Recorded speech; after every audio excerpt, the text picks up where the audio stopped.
Idris Asy-Syafi'i lahir tahun 150 Hijrah di Gaza.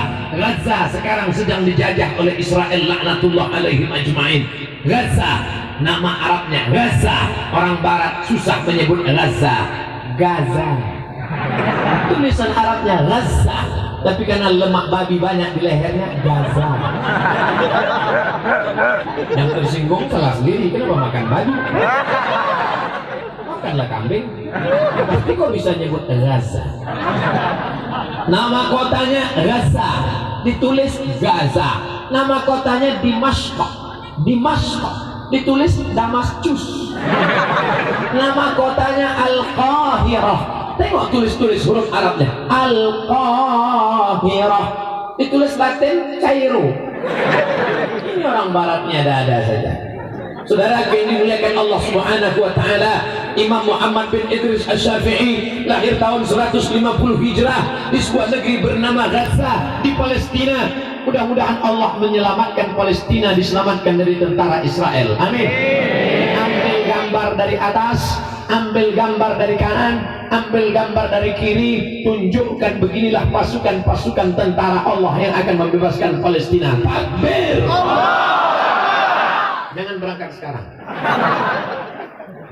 Kalian hebatkan dulu diri kalian, menjadi dokter spesialis, menjadi abu, menjadi abi para ulama, menjadi polisi dan tentara, baru kalian berangkat. Jangan besok semuanya permisi sama ayahanda, mau kemana? Berjihad ke Palestina. Tiba-tiba masuk koran Times, 3 anak dari Raudhatul Ma'arif terbengkalai di Palestina karena tak dapat lontong sayur. Jangan menghadapi musuh dengan mata yang rabun. Pandang musuh baik-baik. Semangat perlu, tapi strategi juga lebih perlu. Itu yang diajarkan oleh Sayyidina wa Maulana Muhammad sallallahu alaihi wasallam. Oleh sebab itu, anak-anak yang sudah ada di daerah, kuatkan semangat kalian. Jangan mental kalian macam mental kerupuk, dibesar, dibunyikan bersuara, disiram kuah, habis. Mental kalian mesti mental baja. Apapun yang terjadi, kalian tetap kuat dan istiqomah. Jangan pedulikan dengan teman-teman kalian yang di luar sana. Kamu kenapa mau keluar dari daya? Gak bisa pacaran, Pak Ustaz. Tak pacaran itu, tak ada itu. Itu semuanya bohong. Adinda. Penipu semua itu. Kalian belajar saja di sini baik-baik, tamat kalian dari daya, ikuti ujian persamaan. Kalian mau jadi ulama, pergi kalian ke Yaman, Hadramaut, Darul Mustafa bersama Habib Umar bin Hafiz, bisa ke Al-Azhar Kairo, bisa ke Zaitunah di Tunisia, bisa ke Mesir, bisa ke Maroko. Silakan terbang kalian sejauh mata memandang, tapi kaki tetap menginjak di bumi. Karena kalau kaki kalian tidak injak di bumi, berarti kalian hantu. Oleh sebab itu kalian pergi kemana saja. Saya tidak mau jadi ustaz, saya tidak mau jadi ulama, saya tidak mau jadi abu, saya tidak mau jadi abi. Kau mau jadi apa? Aku mau jadi orang. Sekarang memangnya kau maunya jadi orang yang bermanfaat, bisa jadi apapun. Aku Ustaz Abdul Somad bermimpi akan ada dokter-dokter spesialis, tapi dia alumni dari daya. Karena Universitas Islam Indonesia Yogyakarta menerima beasiswa. Ustaz Somad, kata Pak Rektor waktu saya ceramah di Yogyakarta, Ustaz Somad, kalau ada anak santriwan santriwati hafal Quran 30 juz, masuk ke fakultas kedokteran, free, bebas biaya kuliah, bebas biaya praktek, bebas biaya sampai S1, sampai dokter spesialis, dan akan mendapatkan beasiswa scholarship. Bayangkan kalau dia pulang dan dia adalah dokter spesialis, dia basicnya agama, paham dia fikih, mengerti usul fikih, di dalam kepalanya ada Quran dan hadis. Memang pakaiannya pakaian dokter, tapi isi kepalanya adalah alim ulama.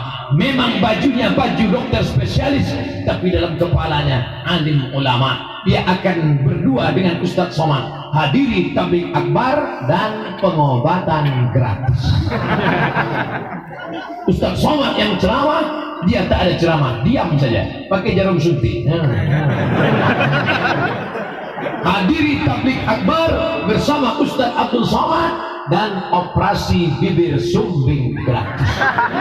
Hadiri tablik akbar bersama Ustaz Abdul Somad dan khitan masal gratis. Namun di kampung-kampung banyak orang tua tidak bisa pergi ke dokter karena khitan mahal. Khitan sekarang bukan macam zaman dulu. Zaman dulu khitan tinggal pergi saja ke tepi sungai berendam. Berendam jam 6 sore, jam 6 subuh, besok dipotong pakai sembilu bambu. Sembilu bambu, dimasukkan ke dalam. Rupanya yang ini baru praktek, hilang habis. Dulu begitu. Sekarang sudah ada alatnya. Dari mana? Dari kedokteran. Yang melakukannya siapa? Siapa yang bisa melaksanakannya?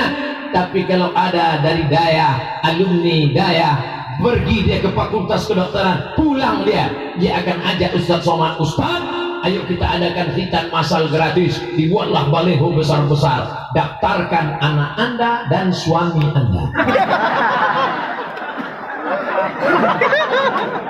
Saudara yang dimuliakan Allah Subhanahu wa taala, ternyata dakwah tidak hanya bisa dilakukan oleh ustaz, tapi dengan profesi apapun kau bisa melakukan dakwah. Kira-kira mana yang lebih efektif dakwahnya? Ustaz yang ceramah atau bapak polisi yang berdakwah? Jangan jawab. Saya tahu kalian susah untuk menjawab. Nanti saya tanya, siapa yang paling efektif dakwahnya? Bapak polisi apa ustaz? Kalian segan untuk menjawab. Nanti kalian jawab ustaz, pak polisi tersinggung. Kalian jawab polisi, ustaznya merajuk. Jadi siapa yang paling efektif? Dengarkan cerita saya. Tiba-tiba masuk waktu zuhur, ustaz pun datang ke masjid dan musola. Hayya 'alas shalah.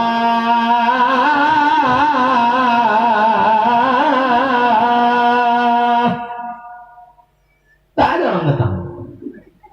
Ustaz yang memanggil jamaah, orang cuek saja. Siapa yang azan itu? Ustaz Somad. Biarlah dia sholat sendiri. Tapi begitu yang azan Kapolres, hayya 'alas shalah. Orang mulai bertanya, siapa itu? Pak Kapolres. Oh, yang tamat dari daya itu. Iya. Mereka semuanya datang ketakutan. Selesai sholat, assalamualaikum.